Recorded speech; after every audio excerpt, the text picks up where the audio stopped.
Alright, so you got the problem, you got the old, oh, this is a Dell 7720. Now, these were bought out in 2014, I think. The problem is this day and age, they still a brilliant computer. Got the Ryzen, AMD Ryzen 7700, I think inside them.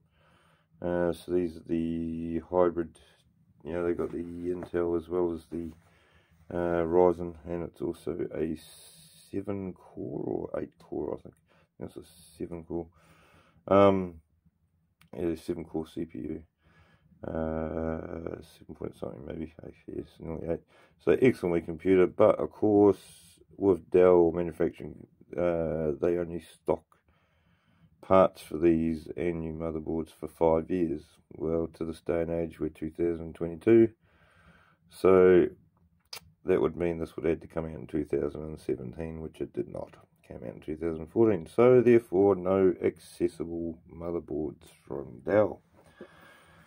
So basically you get this problem, most people are going to end up throwing the laptop out. But if you can take it to a decent guy that can fix it, or if you think you can have a go yourself, I'll quickly show you what I found my fault to be.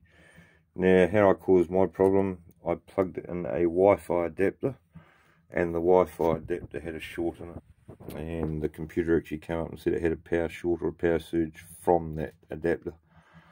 So therefore you would think that the problem is in the USB, and most probably it was going to be a little tiny capacitor, those little tiny one, or MOSFETs if you wanted to check them. But as it turned out, they all seemed pretty fine, and not only that, wasn't the side I was plugged into. So over here was the side I was plugged into, but I never found any problems with this one either. So the only problem that I did find, if you look right back at the whole motherboard to give you a decent idea of what angle we're looking at things from. So I plugged in a Wi-Fi adapter over here, had a power surge or some short circuit or something. Computer warned me. Now the computer still ran. It wasn't excuse me, it wasn't until I turned the computer off, and about 2 or 3 days later I went to use my laptop and it wouldn't turn on again. So obviously something had been shorted. Well, it just so happens, after testing hundreds of these little tiny, and I mean tiny, here's a set of tweezers, so it gives you a rough idea of the size of things. Well, it so happened, this wee bugger over here, I ended up having to replace. Don't know if you can see that very well. Excuse the tweezers. And so small. Right, I had to replace this one here. If you go at the point of the tweezers, right there. So that one there actually had a crack in it. That wee capacitor right there, that yellow one, yellow brown.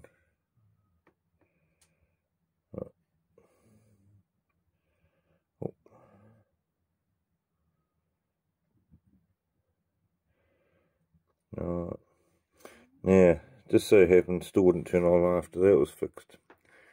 So, if you haven't got a power supply thing, you can adjust in that. Initially, you can just run a cable from your power supply here.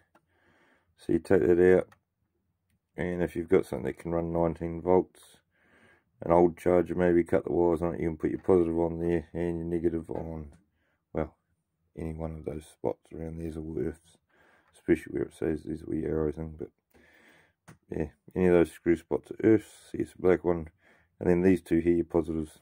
So put your positive on there, and you could run excuse me, power that way using a different adapter if you've got the problem of plugging this adapter and it turns off. And that's a safety feature inside the actual charger itself. And as you know, the only way it will turn back on, you've got to actually unplug it from the box and then plug it back in, and then the light goes again. Right, so next problem. So we fixed the capacitor. Now, as I said, 19 volts you can put through from there if you're having troubles, but there's another way around it. Each time you plug it in, the light's going to turn off, and you're going to have to unplug the charger from the box, plug it back in, and try. And you know, so it can be a bit tedious. But I'll just show you the quick fix, what I found my problem to be, just in case it ends up being the same thing for whoever's watching this. Now, if you turn your motherboard over, right, we'll go right down to the bottom of it. What top is on the other side? So of course, there's your switch. Right, here's your power in. And of course I had a capacitor down there I had to replace. There's it there. Right, but still not any joy, still turning off. Well, if you come around the opposite side of it, you'll see a couple of MOSFETs here. And this MOSFET here had quite a bit of blobbing going on one side of it, which didn't make too much sense because it was just all the positives on one side joined together, which, yeah, I mean, maybe it had a short in the past and someone had repaired it, or maybe it got too hot and it melted a whole heap of solder together.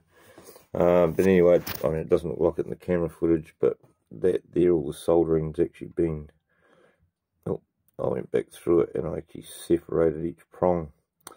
Now, still didn't fix the problem. So you're probably thinking, right, well, what was the problem? Well, that MOSFET is the problem. Just, it's just damaged. I mean, there was no way, even if I took all the stuff off. So I think either someone's done a repair that wasn't quite 100% in the past, they joined the wrong prongs together, or it's got so hot from the short out that it all went to shite. So there's two ways around it. Get yourself another MOSFET, same coating on it. I don't know if you can see it on the phone, but you zoom in and you'll see letters written all over it. Oh no, you can't on the phone, but that's fine.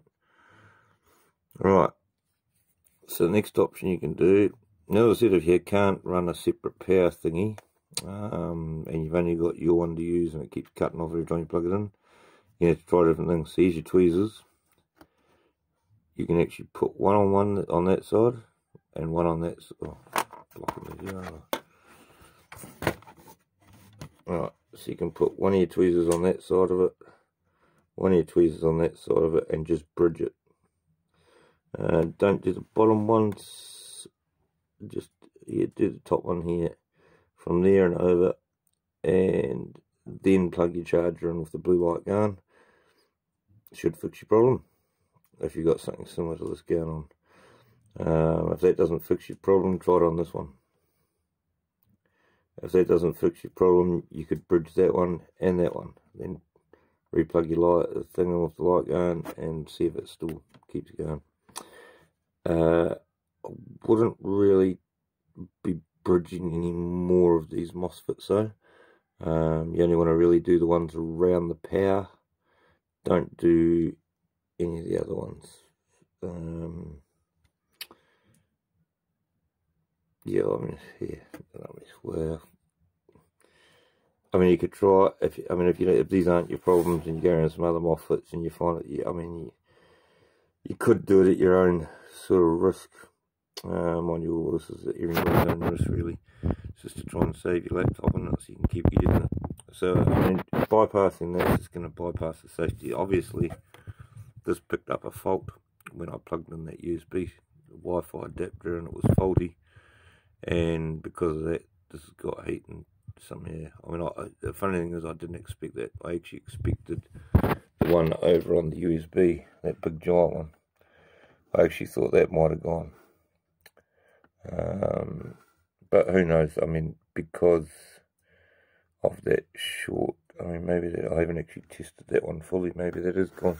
Because you've got to realise, bridging it here, we just make, because that's faulty now. It's completely gone haywire. So, I mean, I'm just going to be running a wire from that side to that side. There's different ways of doing it. But yeah, I mean, that's what I'm going to be doing.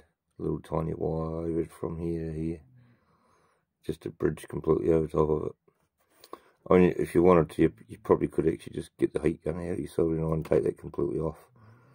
Put a little bit of blob of solder in the middle, and then just run I don't know, any type of little wire straight from there to there. Little wire, don't use fat wire. Fatter the wire, the higher the amps. And of course, the higher the amps, you'll make one of these end up going to put somewhere along the line. I actually did it years ago. Put a big wire on, big fat wire. It was a speaker wire, and it was a phone I was fixing, and all the circuitry all started smoking and catching fire. So it's yeah, not advisable to be doing that. Anyway, I hope this video helped. So yeah, just remember, check out your weak capacitors, test them with your circuit tester. I mean, initially that one that I fixed was faulty. There was no readings from it, or there might have been readings that were haywire all over the place. But on closer inspection, if you look at them, it actually had a crack in the one that I took off of there. There was actually a crack running from, yeah, straight down the middle of it, basically. Oh, what's going on with this camera? So straight down the middle from that end to the end with a wee line, so it'll be cracking it. But that's all replaced. But it just so happens we now have to do the MOSFET as well. Do notice there is a problem here. Oh. This may have all happened at the same time. I don't know if you can see that, but it almost looks to me, number one, that's either got extremely hot and it's melted two of the weak capacitors together, because they are the same size as those two there, or somebody's repaired to try and bypass a fault in the past, and they've joined the two of these together. So I'm going to leave it at the moment, just see how this goes, but if I get any more problems, that will be the next thing that gets replaced and it'll be put back to what it was. But yeah, so hope this helps everyone.